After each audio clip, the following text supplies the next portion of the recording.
Bien, voy a leer, por lo tanto, el capítulo 16, versículos del 8 al 15, y ya sabemos que aquí hay algunas expresiones un poco complicadas, a primera vista por lo menos, un poco difíciles y de entender y de explicar incluso también.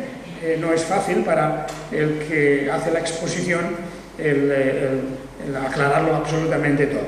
Pero bueno, vamos a ir a ello. Dice la palabra de Dios en Lucas 16, versículo 8. Y elogió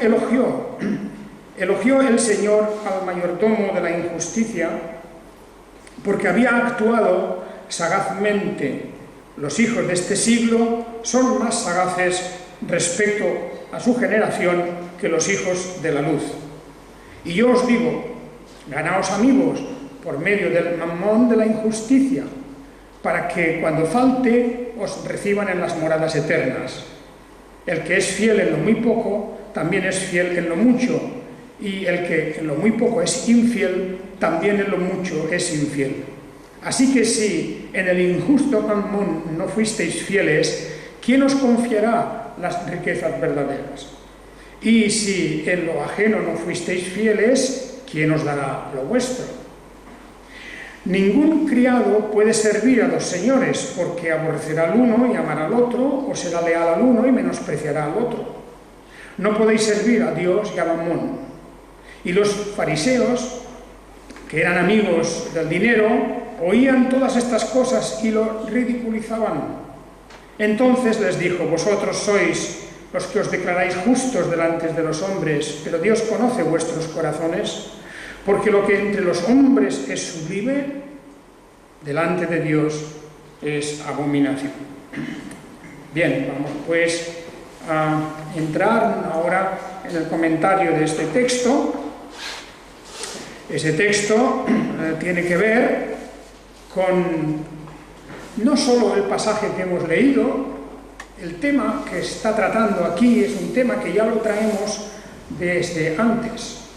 Y lo traemos en relación a qué cosas son verdaderamente valiosas, qué cosas son las que verdaderamente debemos de valorar y cómo debemos administrar las cosas, cómo debemos administrar y cómo debemos tener ordenado en nuestra mente, en nuestro corazón, el valor de las cosas. A qué cosas les damos más valor, a qué cosas les damos menos valor. De esto viene hablando los últimos pasajes que hemos estudiado de este Evangelio. Incluso, por ejemplo, aquellas parábolas sobre la oveja perdida, la dracma perdida, la gran parábola del hijo pródigo. En todas estas vemos cómo se da valor a unas cosas que habitualmente no son normales, porque la mayor parte de la gente no da valor a eso. Por ejemplo, en el caso de la oveja perdida, en el capítulo 15, tenemos la enseñanza de cómo para el buen pastor una oveja tiene más valor que las otras 99 ovejas. En ese momento y en aquellas circunstancias, la única oveja, la que se había perdido, requiere el esfuerzo, el interés de ese buen pastor que va detrás de la oveja hasta que la rescata y deja las otras 99.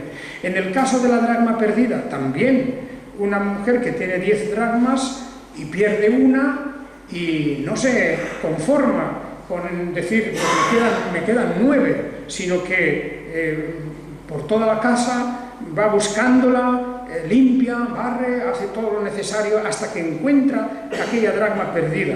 Esto es un ejemplo de una buena administradora, de una persona que realmente tiene claro el valor de las cosas, aunque pueda ser aparentemente pequeño.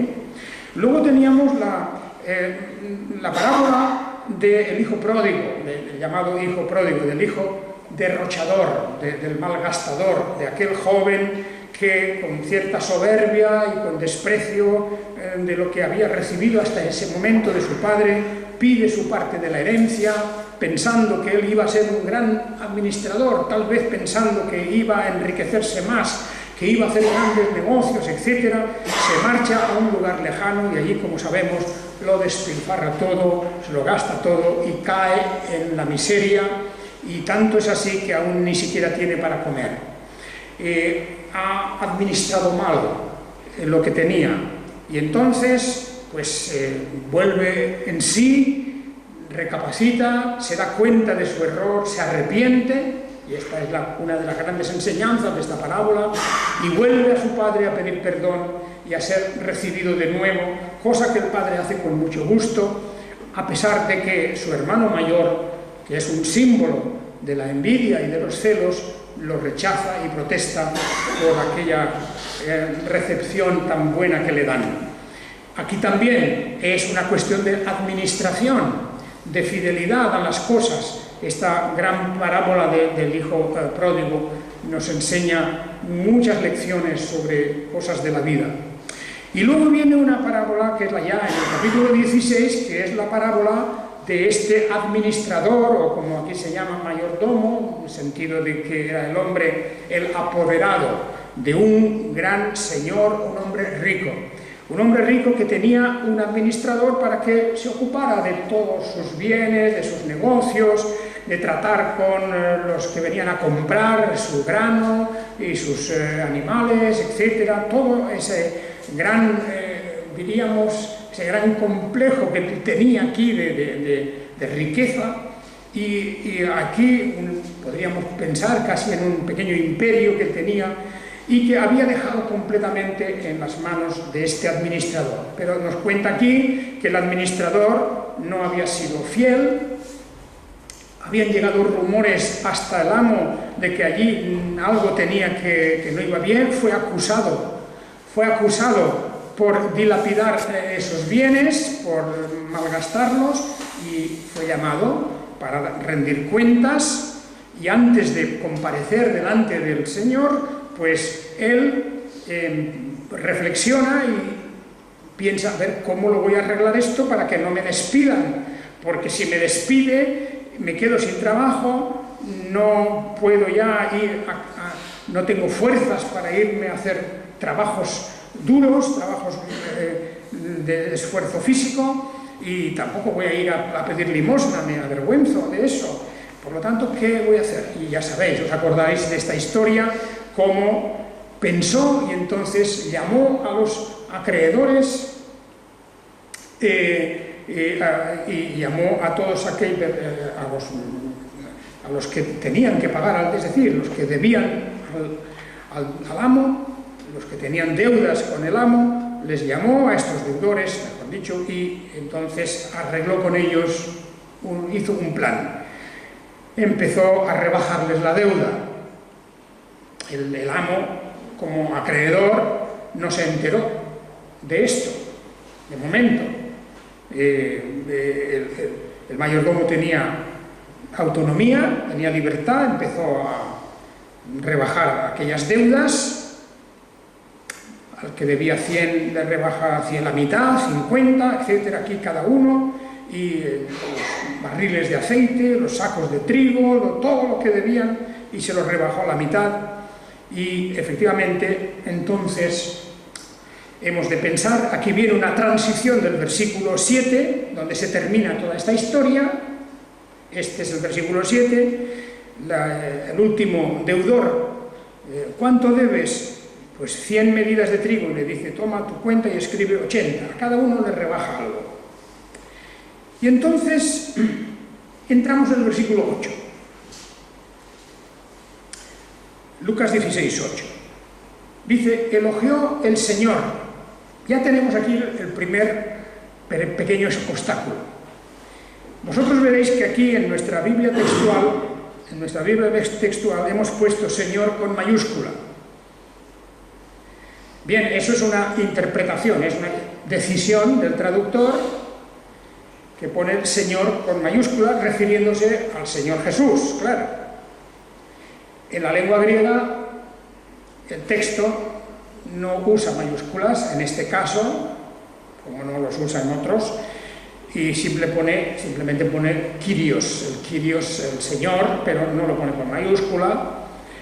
Pero eso no quiere decir nada, porque en otros lugares que efectivamente sabemos con certeza que se refiere al Señor Jesús, tampoco lo pone con mayúscula. No era habitual, no era normal.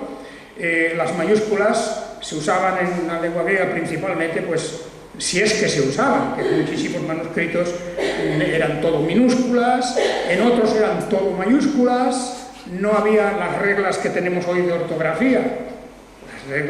Estas reglas que vemos aquí son las reglas de la lengua española, ¿verdad? Que normalmente cuando ponemos Dios lo ponemos con mayúscula, el Señor también con mayúscula, una serie de nombres, pero no era lo mismo en la lengua griega sus reglas de ortografía.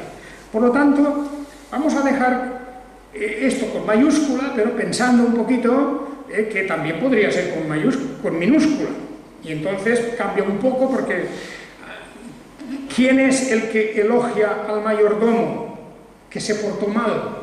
Claro, se portó mal porque él rebajó la deuda del dinero de su señor, no era suyo, ¿verdad? Y naturalmente lo que el mayordomo hizo, este administrador, pues era un poco como estafar a su señor, para librarse él de ser despedido y presentar las cuentas correctamente, o por lo menos pensando, si me despide, si llega a despedirme, esta gente, estas personas que les he rebajado yo la deuda, me van a recibir siempre muy bien. Tal vez alguno me coja para trabajar con él. Es decir, él se preparó a costa del patrimonio de su señor, pues se preparó una salida para esa emergencia. Y por eso se le llama mayordomo de la injusticia o mayordomo injusto. El mayordomo o administrador, el administrador injusto, porque claro está que lo que estaba haciendo no era correcto. Entonces viene el problema de que encontramos aquí que dice que el Señor, ya sea el Señor Jesús o el Señor, el dueño de la casa, uno de los dos. Y aquí es verdad que los comentaristas y los diversos, digamos, eruditos sobre el Nuevo Testamento, pues cada uno opina una cosa. Es un pasaje donde hay varias opiniones, hay que decirlo así. Pues resulta que este señor elogia al administrador infiel, al administrador injusto. Elogiarlo. En algunas versiones venía la palabra alabar, no es verdad, no es una alabanza, es un elogio en el sentido de que después de todo, aunque hizo mal moralmente porque estaba traficando con el patrimonio de su señor, sin embargo fue una persona que tuvo diríamos, una especie de rápida visión de lo que tenía que hacer. Un hombre astuto, decíamos en anterior comentario, un hombre astuto, un hombre sagaz, una persona lista. Como muchos de los que hacen cosas así irregulares, tienen que pensar mucho y efectivamente cuando uno se entera de lo que ha hecho alguien para obtener un beneficio irregular, uno piensa, desde luego hay que ser muy listo para hacer esto.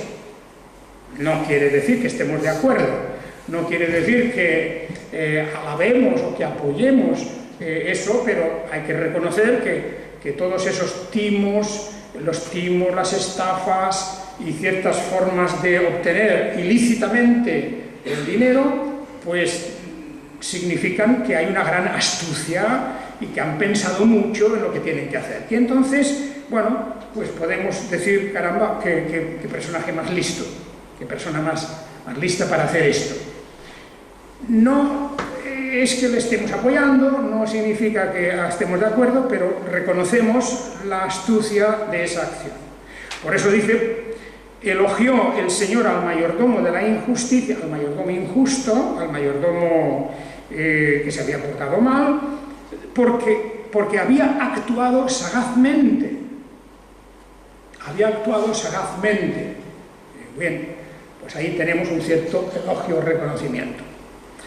Si lo dijo el Señor Jesús o lo dijo el dueño de la hacienda, pues en el fondo no cambia mucho la cuestión, porque los dos casos se puede admitir que el Señor aquí reconocería esa sagacidad, esa astucia. Ahora veremos que luego también se viene a añadir a eso otra enseñanza, y entonces viene esto un poco pues como para darnos una primera lección. Los hijos de este siglo, la gente, las personas que pertenecen al mundo en general, no los que están en el reino de Dios, sino los que pertenecen al mundo, son más sagaces, son más listos respecto a su generación, quiere decir, en relación con sus cosas, con sus asuntos, son más listos en relación con sus asuntos que los hijos de la luz. Son más astutos. No dice que sean más buenos, no dice, por supuesto, que sean más justos, pero dice que son más astutos, son más listos. No hay duda.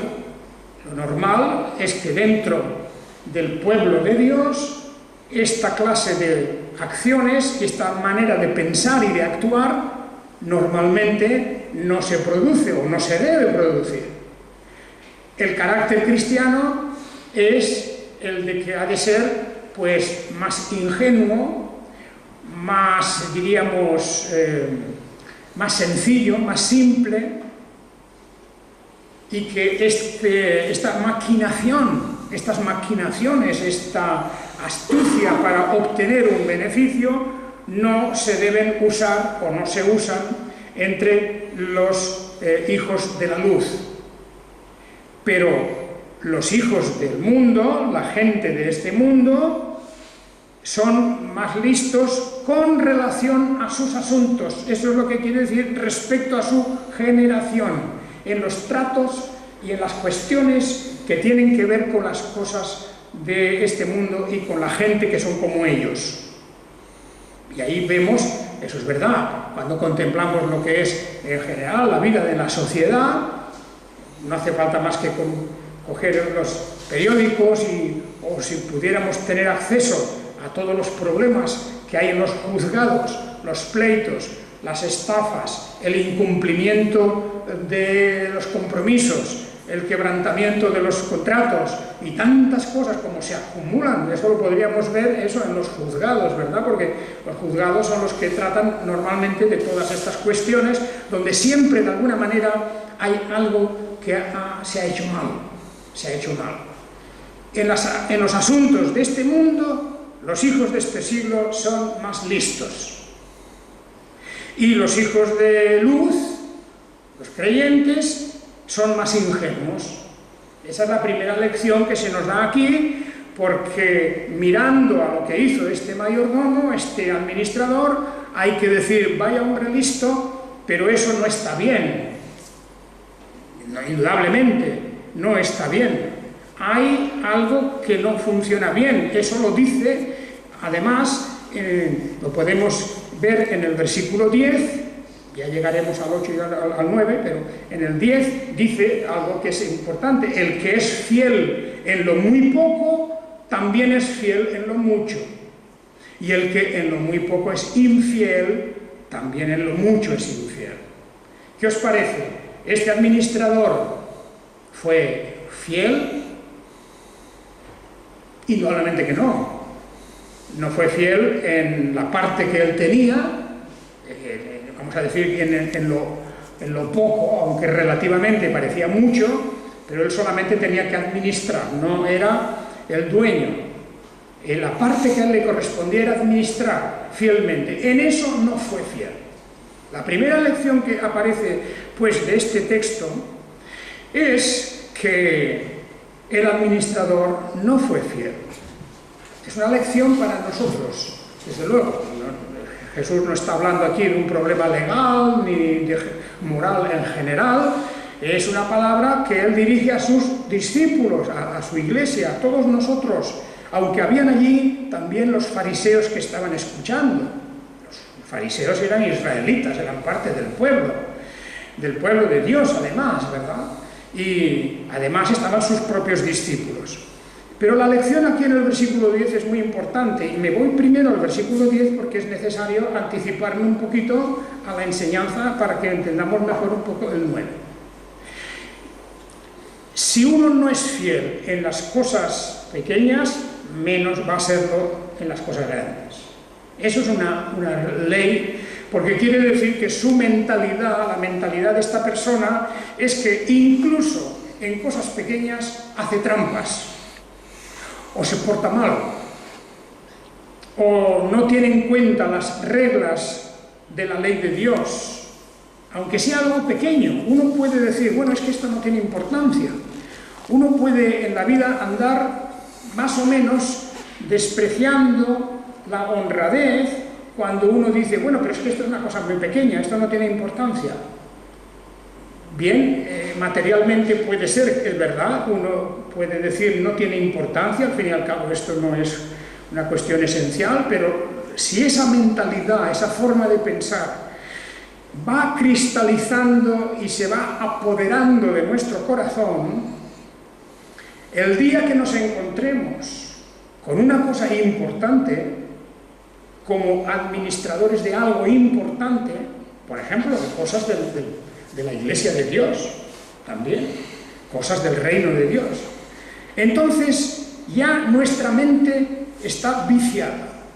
Ya pensamos que se puede hacer lo que uno quiera, sea justo o no sea justo. Y por eso Jesús dice que si uno no es fiel en lo poco, tampoco lo será en mucho. Y al contrario, la persona que es fiel en lo muy poco, también será fiel en lo mucho. Supongo, por poner un ejemplo sencillo, que a muchos de vosotros os habrá pasado, os habrá ocurrido. Vais a una tienda, compráis una cosa, dais un billete un poquito grande para pagar, os tienen que dar el cambio. Os dan el cambio, te marchas de la tienda, cuentas y dices, uy, esta persona, la dependienta se ha equivocado, me ha devuelto de más, En vez de devolverme 30, me ha devuelto 35. Seguramente os ha pasado esto. Un cristiano tiene que pensar, de 30 a 35 no hay mucha diferencia, es igual, me voy, adiós. Pero no es así. Nuestro deber como cristianos es volver allí y decirle, usted se ha equivocado. Mire, me ha devuelto 35, le devuelvo los 5, porque me tenía que haber devuelto 30. Yo me acuerdo de un caso que a mí me ocurrió, perdona que me ponga el ejemplo. Estando yo en Estados Unidos, y lo he contado alguna vez, estando yo en Estados Unidos fui a un banco a cambiar. Era el tiempo de las pesetas. Y para cambiar en un banco, pues no me acuerdo la cantidad de pesetas que le di, pero vamos a suponer que le di pues 10.000, 15.000 pesetas, por ejemplo, algo, o sea, era un poco más. O bastante más, vaya. La señorita que me atendió en la caja era en una ciudad que yo creo que allí no sabían ni dónde estaba España, ni sabían lo que eran las pesetas. Pues cogió las pesetas o así y me dio el cambio. Y yo me marché, no lo conté, porque me dijo tanto. Me marché, pero luego pues ya estaba fuera del banco, ya estaba andando, empecé a hacer mi cálculo mental y dije, uy, esto es mucho. En un principio me quedé muy satisfecho, muy alegre, de que el cambio que me había dado era mucho más de lo que yo esperaba mentalmente, porque yo había hecho un cálculo mental nada más. pero viendo que era casi el doble, me habían dado casi el doble de lo que yo esperaba. Digo, esto no puede ser. Aquí pasa algo. Y marché atrás, volví al banco y le dije, ¿está usted segura de que esto es así? Y ella se quedó así un poco fría, ¿no? Y me dijo, pues a ver, voy a ver. Y dice, bueno, pero esto no son escudos. Escudos era la moneda de Portugal, que en aquel tiempo era el doble. Una peseta eran 2 escudos. Digo, no, es que estos son pesetas, no son escudos. ¡Ay! Se quedó, naturalmente, se enrojeció y dijo, oiga, muchas gracias. Dice, porque es que me habrían despedido. Me habrían despedido. Y efectivamente, porque allí no se van con bromas. Una persona que de una cantidad que era más de lo que os he dicho, bastante más, pues me había dado el doble en dólares, pues ahí había una cantidad que ella hubiera tenido que poner o que le había costado el puesto de trabajo. Y es un ejemplo porque me pasó a mí concretamente, ¿verdad? Que casi me dio pena, ¿no? Porque en aquel momento digo, esta persona se ha arriesgado aquí a perder su trabajo o una sanción fuerte. Y eso os habrá pasado seguramente a vosotros, en otras áreas, en una tienda, en una cosa. Tanto si es una cantidad grande como si es una cantidad pequeña. Aquí lo que importa es cómo reaccionamos delante de estas cosas. Porque si somos infieles en cosas pequeñas, cuando llegue la cosa grande también seremos infieles. Y al contrario, el que es fiel en lo muy poco también es fiel en lo mucho. Y entonces, seguimos adelante, porque ya volveremos al versículo 9. El Señor saca de aquí una conclusión. Así que si en el injusto mamón, vamos a hablar de esa frase, que esa es la frase donde chocamos mucho, el injusto mamón. O también cuando habla el mamón de la injusticia. Mamón era el nombre que se usaba para hablar de la riqueza. De manera que podemos cambiar la palabra mamón por las riquezas en los tesoros.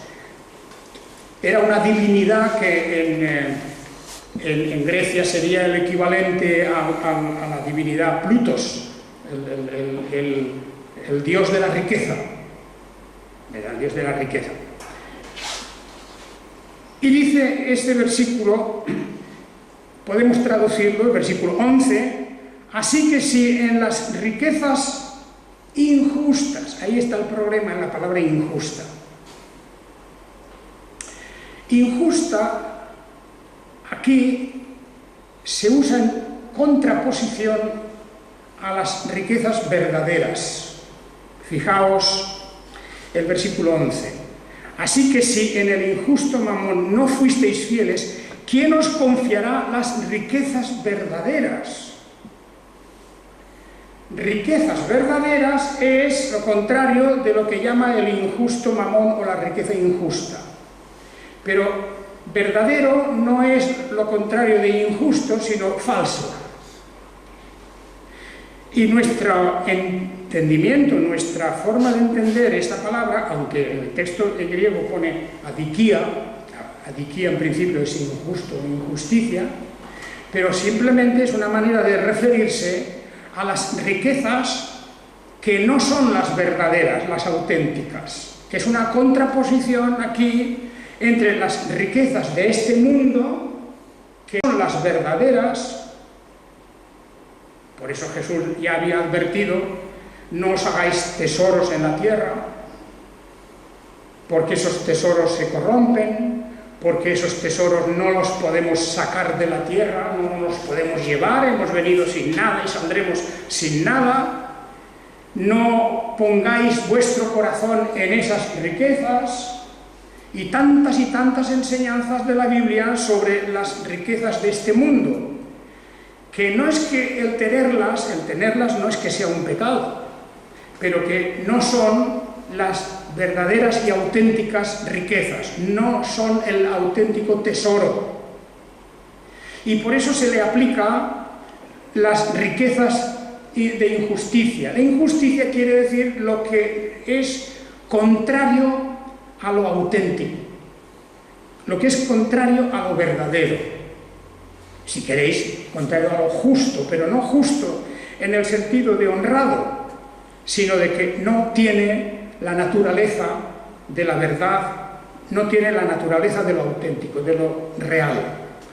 Es todo este pasaje, como también viene luego a continuación en los versículos del 13 al 15, todo este pasaje está destinado a llamar nuestra atención a que no pongamos nuestro corazón falsamente apoyado en las riquezas de este mundo, que pueden ser legítimas, claro que sí, que no es que las tengamos que echar a la basura, tampoco, no. La riqueza es también, según la enseñanza bíblica, una bendición de Dios si se consigue honradamente.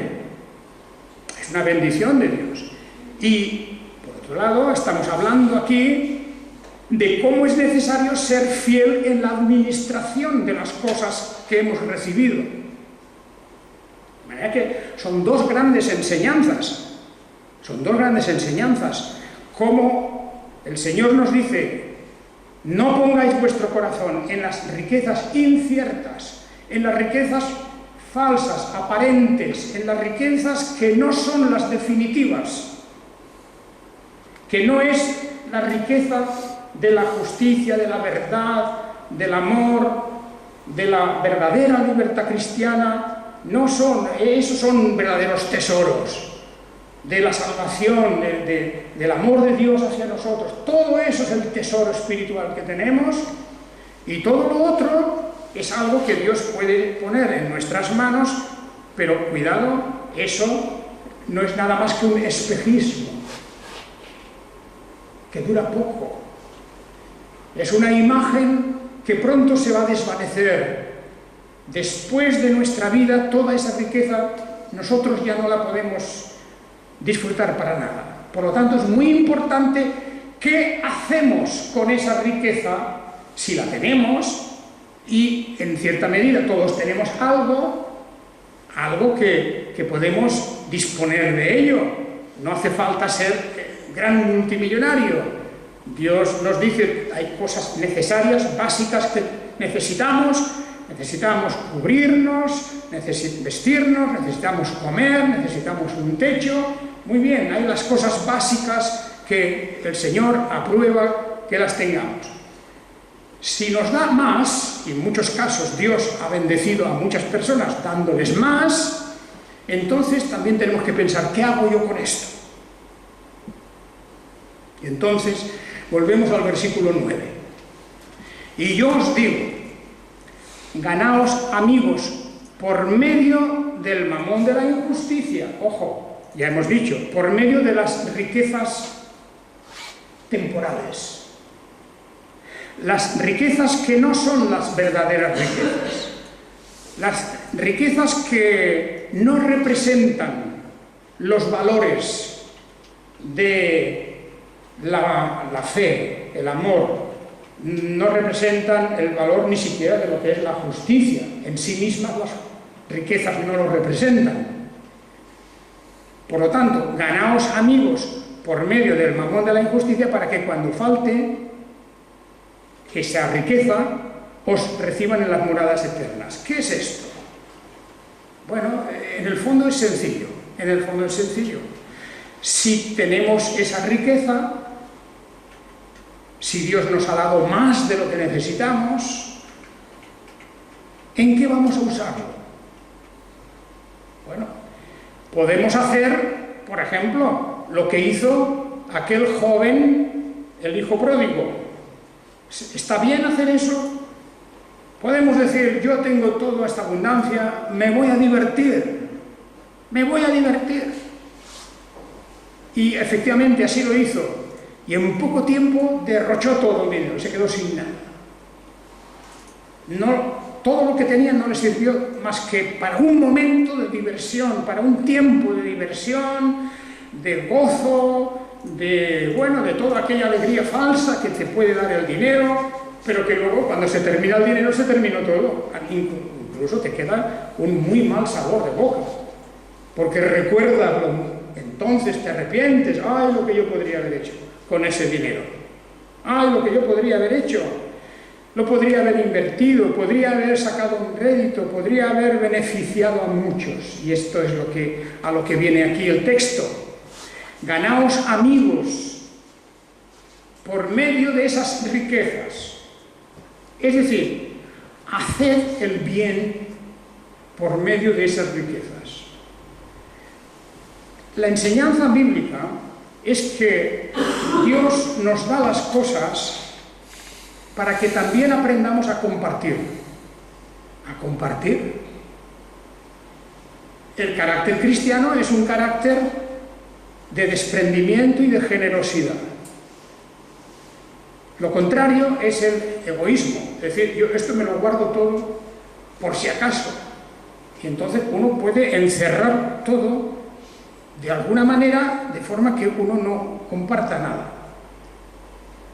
Eso es contrario. Ganaos amigos por medio de estas riquezas, porque aquí tenemos la traducción mamón, pero vamos a poner tesoros, los tesoros, las riquezas, que no son, estamos hablando de las riquezas verdaderas, auténticas, espirituales, sino de las otras, de las temporales, de las que no representan los valores espirituales.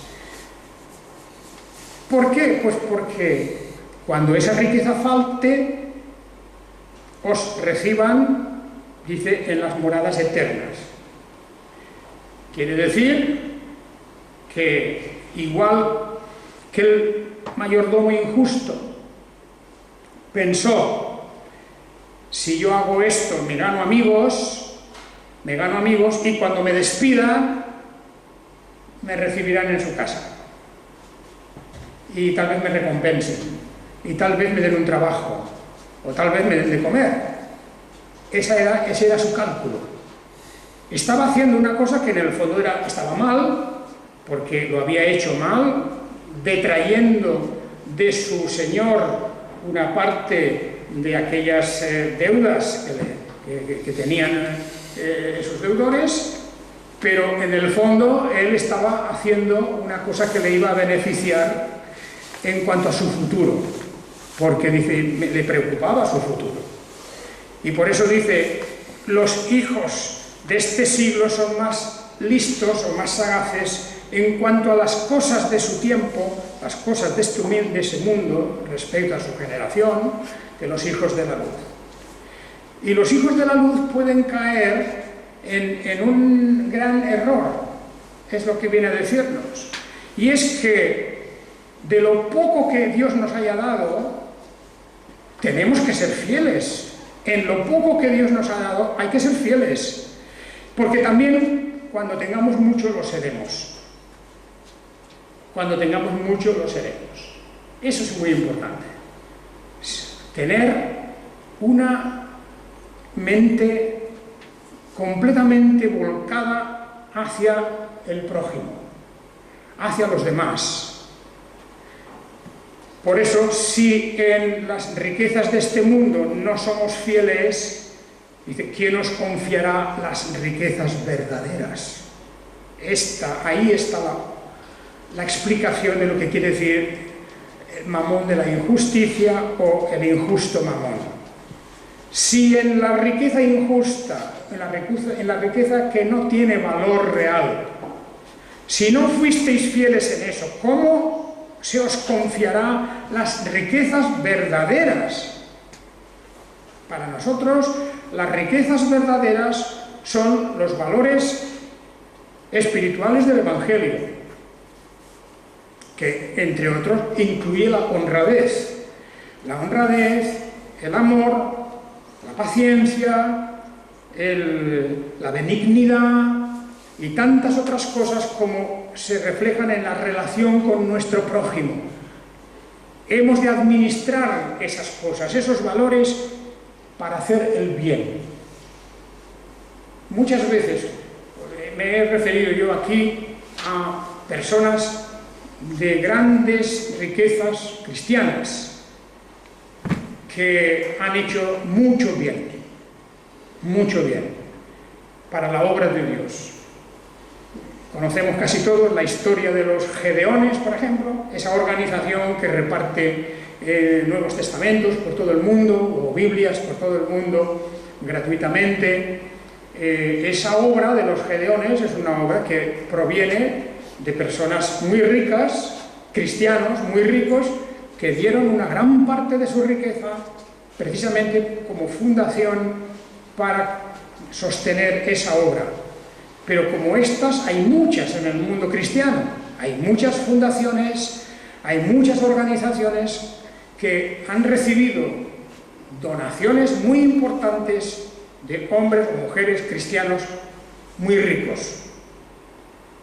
Porque la riqueza misma, aunque aquí se llama las riquezas de injusticia, si se han conseguido honradamente, no son malas.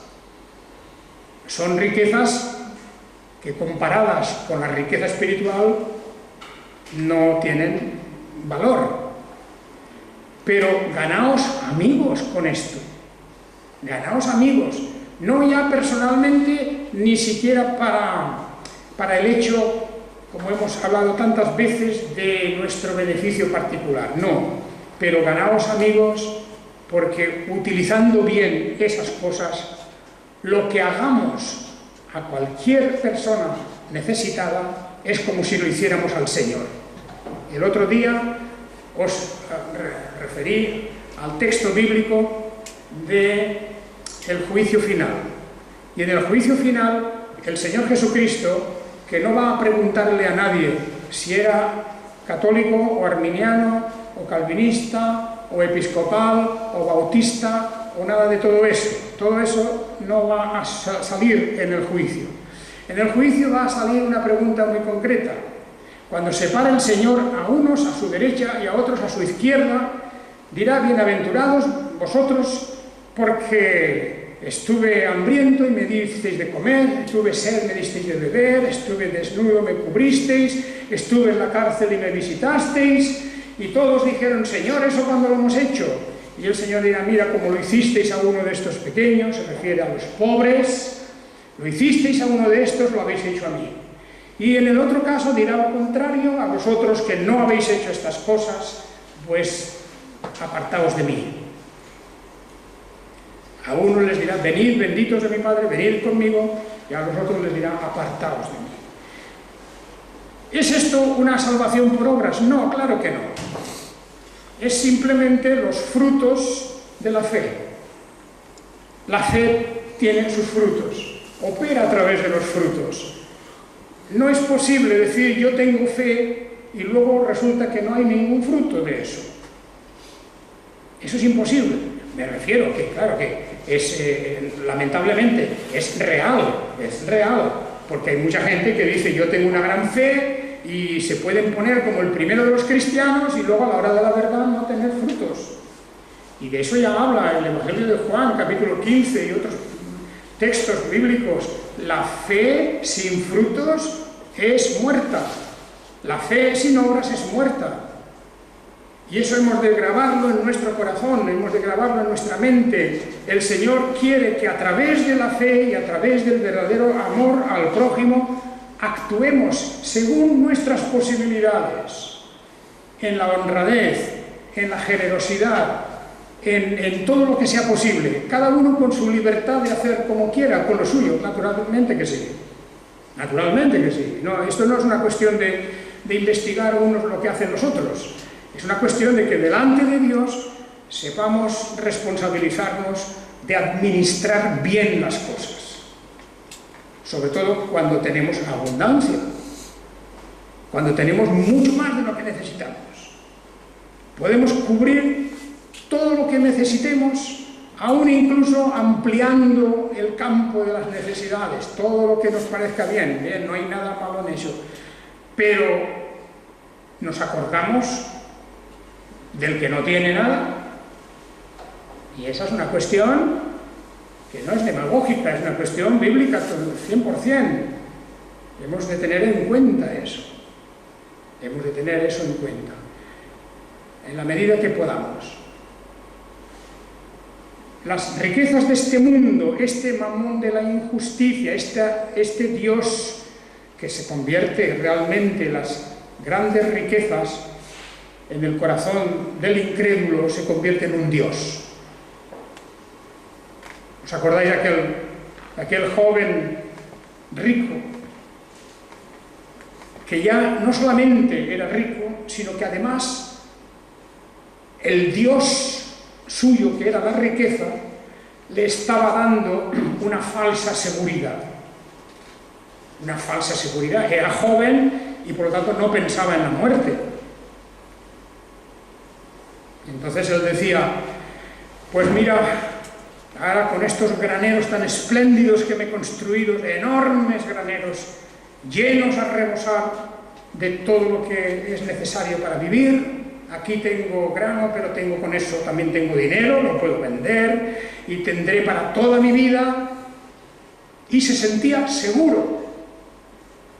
La riqueza en gran abundancia, o incluso en menor abundancia, pero la riqueza en general da seguridad. Uno piensa que por tener cosas, y por tener dinero y tener otras cosas, uno se siente seguro. Y esa es una seguridad que Dios puede despertarnos de repente y decir, no estás seguro de nada. La riqueza no te da seguridad. No da seguridad. Y uno dice, bueno, pero yo preferiría tenerla. Bien, si Dios te la da, bien, aprende a usarla y no pongas tu confianza en las riquezas. Gran lección, que además no solamente aquí en este pasaje, en toda la Biblia encontramos eso. Si leéis el libro de los Proverbios, el libro de los Proverbios está escrito por un hombre muy rico, como fue Salomón. En gran parte ese libro es obra suya. Pero también en otros lugares muy abundantes, en las cartas apostólicas también, y en los evangelios. Porque ese es uno de los problemas de este mundo, que aparte del Dios verdadero hay otros dioses, y uno de ellos es este Plutos, Mamón,